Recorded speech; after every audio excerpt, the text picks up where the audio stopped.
How's it going, everyone? Daxellz here, and today we are reacting to another video game donkey video, reacting to Tetris. Let's get straight into it. And away we go. Tetris is about as close to perfection as video games may ever come.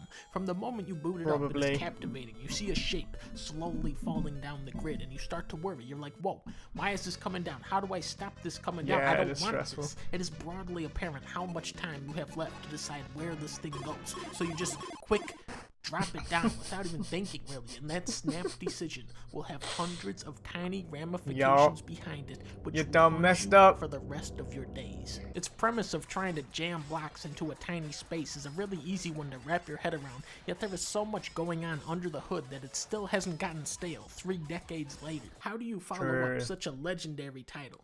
Ladies and gentlemen, Weltris. For reasons far beyond human comprehension, the setup screen is accompanied by 2 ice skaters. Welcome to Weltris. You have the beloved gameplay of Tetris, but in 3D for no reason. Looking back, it's obvious Weltris was merely a prototype for what would soon become Pajitnov's true magnum opus, Hatris. Now this is the kind of game that I can get into. I actually did a review on Hatris back in 2011 where I really go in depth about its various systems and the influence it had on the puzzle game scene. Of course, Hatris would go on to become a blockbuster series in its own right, spawning more than 15 sequels, but that's a video for another time. For the 4th and final installment in the original franchise, developers Fear Inc. would strip Hatris back down to its core elements with faces.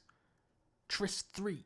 This is one of those games that you just have to buy for the title alone. I mean, what are the fucking balls on this publisher to release a game called Faces Tris 3? And it's actually the 4th game in the series. That's like if they called it Out 7 6 Fake Game. The developers here were at a creative peak, but sadly, with their next game, they would have to reel their ambitions back in and play it safe with Tetris 2. Now, what you have to understand about Tetris 2 is that this is actually just an easier version of Dr. Mario. And this time, there's bombs in it.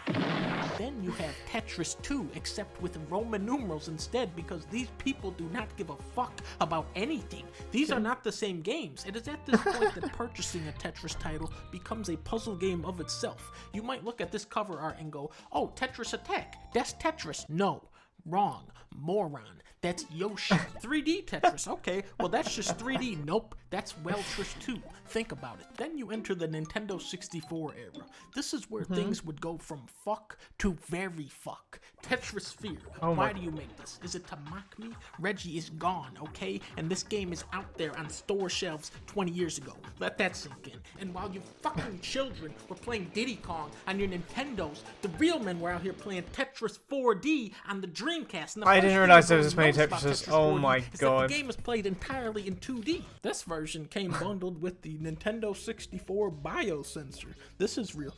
You would hook this thing up to your ear and the game would change depending on your heart rate. As we've already established, the guy who names the Tetris games is a complete fucking jackass, which is why the next game would be called The New Tetris. Really, the title says it all. It takes everything you know about Tetris and flips it on its head by actually allowing you to play the normal game of Tetris. This That's nuts. A lot of staple mechanics like being able to see a ghost of where your piece would land and the ability to store a block for later. But now Sony wanted it on the action. They said, no, don't play the new Tetris, play this, the next Tetris. But then Sega says, no way, dude, play this Sega Tetris with a 3D monkey. But then Capcom says, no, fuck you, Sega, play Tetris Terror Instinct, which sounds like a fucking horror game. But then Disney comes in and says, oh, Capcom, you motherfuckers! Look at my fucking Mickey Mouse Tetris, god damn it!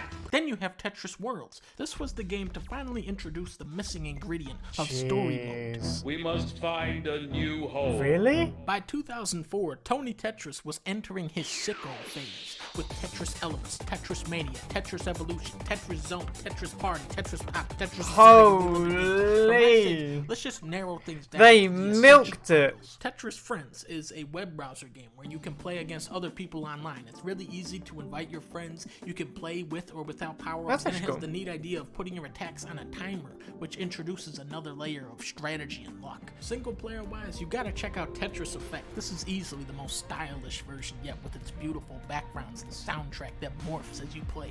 My only issue with this game is that it's not on the Switch, unlike Tetris 99. This is the Tetris first 99 was MMO good. I've played where you are consistently engaged I enjoyed in that. actual gameplay. It's very addicting. There is a lot of depth in how attacks are sent out, which I'm not sure actually matters, and there is only one song forever. Please add another song to this game, which brings us to the ultimate version of Tetris. Not that one though, Tetris Splash. When a gamer says, hey, let's play some real Tetris, this is the one they're referring to. What makes this one so special? Well, first off, the game features an underwater background. Secondly, look at the graphics on the fish. Wow. Wow. Also, Wow. Okay everyone, that is the end of the video. If you enjoyed that video, make sure you check out the original in the description down below. Enjoyed this video, hit the thumbs up, comment what you'd like me to react to next, subscribe if you're new or just haven't yet. I will see you in the next video. Laters.